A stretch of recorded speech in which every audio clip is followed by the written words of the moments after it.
Good afternoon friends, তোমরা কেমন আছো? আশা করছি তোমরা খুব ভালো আছো। আর দেখতে পাচ্ছ তো ধোঁয়া বেরোচ্ছে। তো আমিও কিন্তু অনেকটাই ভালো আছি কিছুদিন ধরে।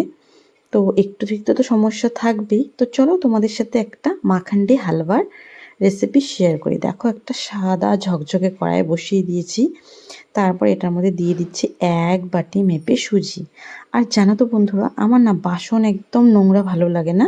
তো দেখতে পাচ্ছ না, এই কড়াইটা কিন্তু আমার অনেক পুরনো কড়াই। সেই যখন আমাকে শ্বশুরবাড়িতে বিয়ের পরে আমরা যখন সবাই মানে সেপারেট হয়েছিলাম আর কি।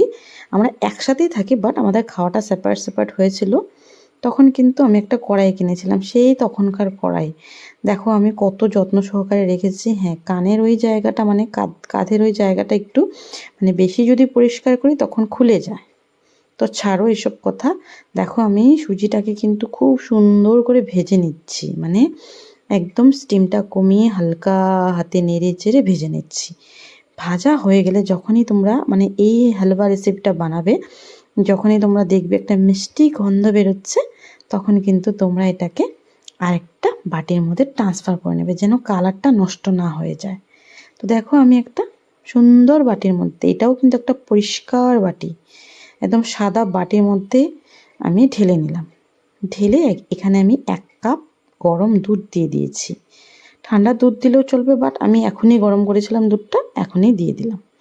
দিয়ে মিক্স করে এটাকে ঢাকা চাপা দিয়ে আমি রেখে দেব।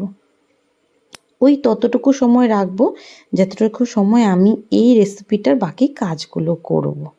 মানে আরও তো জিনিস লাগবে, সেগুলো প্রিপারেশন করব। বুঝতে পারলে তো বন্ধুরা? আর কারা কারা এই হালুয়া রেসিপিটা খেয়েছো, বানিয়েছো, অবশ্যই কিন্তু কমেন্টে জানাতে ভুলবে না। আমি কিন্তু তোমাদের কমেন্টের অপেক্ষায় থাকবো। তো ওইদিকে দেখো ঢাকা চাপা দিয়ে ছোট্ট বাটিতে 1 বাটি আমি ঘি দিয়ে দিলাম। ঘিটা তো অলরেডি মেল্টেড ছিলই, আরও গরম কড়াইতে পড়ে আরও মেল্ট হয়ে গেছে। সেম বাটি মেপে 1 বাটি চিনি দিয়ে দিয়েছি।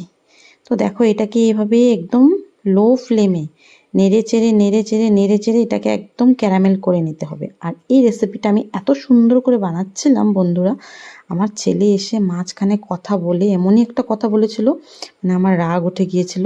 তার জন্য কিন্তু একটু খারাপ হয়ে গেছে। বাট তোমরা কিন্তু একদমই রিস্ক নেবে না। তোমরা কিন্তু যদি ছেলের কথা শুনতে যাও তাহলে কিন্তু একদম তুমি ফেঁসে যাবে। তো একদমই রিস্ক নেবে না। দেখো ফেনা উঠে গেছে। তারপরে কিন্তু নাড়িয়ে চাড়িয়ে আমার মানে হচ্ছিল আর কি। ওই সময়টায় এসে এমন একটা কথা বললো না, মানে আমার মাথার তার খুলে গেছে। দেখো একটু আমার কিন্তু ক্যারামেলটা পুড়ে গেছে। এই দেখো, দেখতে পাচ্ছ তো? এই কালারটা ঠিক ছিল, বাট আমি গ্যাসটা অফ করে দিতেও একটু জ্বলে গেল। তো তোমরা কিন্তু এই ভুলটা একদমই করবে না। দেখো আমি কিন্তু তোমাদেরকে না বললেও পারতাম, বাট আমি সত্যি কথাটা বলে দিলাম। তো যাই হোক, আমি রেসিপিটা অনেক আনন্দে বানাচ্ছিলাম, বাট আমার ছেলেটা এসে একটু গন্ডগোল করে দিল। তাই কিন্তু ছেলের কথা শুনতে গেলে কিন্তু একদম ফেঁসে যাবে। তারপর কি করলাম, ভালো করে ওই যে মিশ্রণটা বানিয়ে রেখেছিলাম সুজি দিয়ে দুধ দিয়ে, সেটা ঢেলে ভালো করে মিক্স করে নিয়েছি। তো বাট খেতে কিন্তু খারাপ লাগেনি, বাট কালারটা আরও সুন্দর আসতো। আর মিষ্টি জিনিসে একটু নুন না দিলে ভালো লাগে না, তাই আমি কিন্তু 1 ছিটা নুন দিয়েছি আর কয়েকটা কিশমিশ দিয়ে দিলাম। তোমরা এখানে কিন্তু অনেক রকমের ড্রাই ফ্রুটস দিতে পারো, আমার কাছে ছিল না। জানো তো, আমি সেরকম বললামই সেদিনের ভিডিওতে, আমার কাছে কিন্তু সেরকম একটা কিছুই মানে অত ড্রাই ফ্রুটস আমি কিনে আনতে পারি না, তার জন্য। তারপর দেখো আরেকটু আমার মনে হয়েছে আরেকটু ঘি লাগবে, আমি আরেকটু দিয়ে দিলাম। দিয়ে দেখো খুব সুন্দর করে মিলিয়ে নিচ্ছে। আর মোবাইলে টাং করে একটা ঘন্টা, যখনই আমি ভয়েস ওভার করবো টাং করে একটা ঘন্টা বেজে যাবে। তো দেখো কতটা সুন্দর হয়েছে, কড়াই থেকে পুরো ছেড়ে ছেড়ে আসছে। বাট এই কালারটা কিন্তু আরও সুন্দর আসবে যদি তোমরা যখন এই রেসিপিটা বানাবে কারো কথা শুনবে না।